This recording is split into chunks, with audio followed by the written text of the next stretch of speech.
Deschloroketamine, or DCK, is a dissociative research chemical in the arylcyclohexylamine class. Its structure is very close to ketamine's, and the effects fall closer to ketamine and MXE than PCP-like dissociatives. Because it might have some antimicrobial properties, some people are worried about its safety, though there's only tentative support for those properties. Compared to ketamine, it's more potent and longer lasting.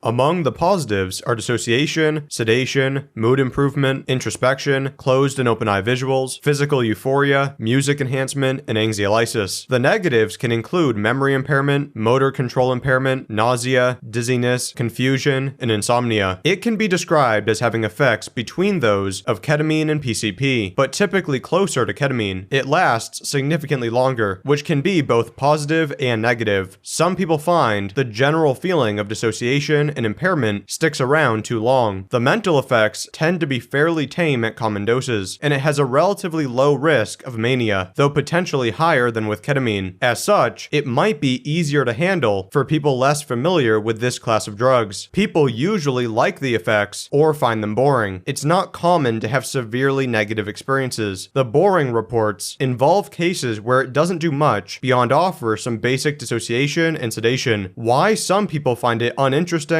while others say it can be nearly as good as ketamine or MXE isn't clear. The core visual effects include distortions like blurriness, reduced visual acuity, and double vision. It may also seem like things are closer or farther away, and you can experience some colors and basic patterns with eyes closed. At common doses, there's a progressive detachment from your body. Your limbs feel different, and your ability to engage in fluid, quick movements can be impaired. A sense of floatiness often develops, and many people experience numbness around their body. Pleasurable feelings of warmth and fuzziness are common. On the psychological side, the effects are somewhat similar to actual dissociation. This means your body can still carry out actions, but you don't identify with them as much. Your mental activity can reduce or seem more distant than usual. Sometimes this leads to a somewhat meditative state. Essentially, you start to become an observer of your body and mind rather than fully identified with them. Most people find it's a fairly lucid rather than confusing experience, but you can definitely feel cognitively impaired, which can get tiring after a few hours. Difficulty speaking and communicating is quite common with common or higher doses. Some of the other effects include dose-dependent tactile changes, such as a blunting of physical sensation, and auditory disturbances, such as apparent changes in distance and volume. DCK can offer a psychedelic-like feeling of profoundness and importance, but this isn't the most typical response. At sufficient doses, a significant level of dissociation can arise, leading to detachment from the body. This is a state where you are, at most, minimally aware of your body, and you experience more internal hallucinations. This aspect of DCK has been described as somewhat similar to MXE, but that varies. It can feature colors, various dreamlike worlds, and even memories. Significant time dilation can occur, making the experience feel longer than it really is. At those kinds of doses, even if you don't become detached, the visual effects can become more prominent. Sometimes, there will be basic open eye visuals like colors, twisting, morphing, and splicing, while the closed eye visuals become more complex. Though people have had full dissociative experiences on DCK, a lot of people say it's harder to reach those effects than with ketamine. Because your memory is often impaired, the experiences can be hard to remember. There's a very tentative basis for believing in notable antimicrobial properties. Some people have become more concerned than they probably should be, attaching nearly any negative effect of the drug to those alleged properties. This doesn't really make sense. Some of the potential after effects of DCK include cognitive impairment, depression, and depression reduction. Cognitive impairment and depression typically only last for a day or so. Depression reduction doesn't occur for everyone, but when it does, it can persist for a week or longer. The drug lasts for 4 to 6 hours when taken orally. It has an onset of 30 to 60 minutes. Intranasally, it lasts 3 to 6 hours with an onset of 5 to 15 minutes. Lingering dissociation and insomnia can persist for a few hours beyond those durations.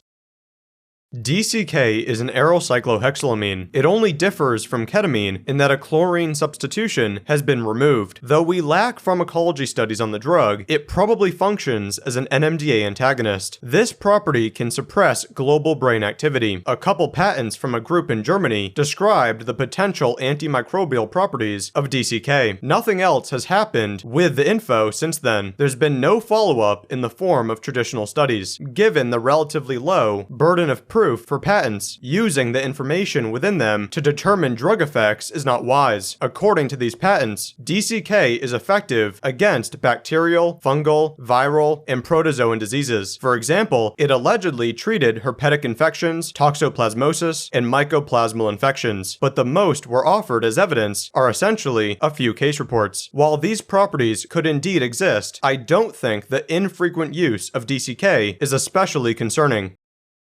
Orally, a light dose is 5 to 15 milligrams, a common dose is 15 to 30 milligrams, and a strong dose is 30 to 50 milligrams. When taken intranasally, a light dose is 5 to 15 milligrams, a common dose is 15 to 25 milligrams, and a strong dose is 25 to 40 milligrams. There are varying reports regarding the dosing for DCK. Some reports indicate 50 to 60 milligrams is a common amount, but I recommend trying lower amounts first to see how you respond. Because it's a research chemical, we don't have much information about its safety. It's best to take common doses infrequently and without combinations. At common doses, the negatives aren't likely to be physically dangerous. Psychologically, it's possible to encounter confusion and potentially mania. Some people find they're more depressed or experience emotional fluctuation after using the drug. Those with psychological issues are best off avoiding the drug. Chronic heavy use could contribute to cognitive impairment and psychological disturbances. In the case of an overdose, the drug can cause unconsciousness, which comes with risks like vomit aspiration. It may have the same urinary tract issues as ketamine, but these are mainly a problem for very heavy users. As long as you don't take it daily or near daily at large doses, the risk is low. Because of the potential antimicrobial properties, there may be an even greater reason to minimize your use. Infrequent exposure isn't likely to cause problems, whereas consistent exposure could hypothetically disrupt the gut microbiome, among other things. Some of the risky combinations include other depressants like benzodiazepines, ethanol, and opioids. It may also be best to avoid MAOIs and tramadol. The history of DCK is very limited. It was described in a 1966 patent from Calvin Stevens at Park Davis. Nothing was written about it for decades until a group in Germany obtained a couple patents focused on its alleged antimicrobial properties. Those patents were dated 1998 to 2000. In 2015, the EMCDDA got its first notification of DCK's presence. The EU agency had received a report from the UK in March. This timing fits with the appearance of experience reports, which have mainly accumulated since 2015. A paper in 2016 reported on the analysis of seized drug samples in Italy. All of the samples were said to be ketamine, but they turned out to be Deschloroketamine or methoxetamine. Another 2016 report confirmed the existence of DCK on darknet markets during the second quarter of 2016, and according to the DEA's laboratory system, it was detected at least 8 times in the US that same year. It's uncontrolled in the US, though it's covered by laws in Canada, Latvia, and the UK. If you have any questions, feel free to put them in the comments. You can also email me with questions. The Drug Classroom is exclusively funded by donations. Listeners like you make TDC possible. If you want to support, please do so on Patreon.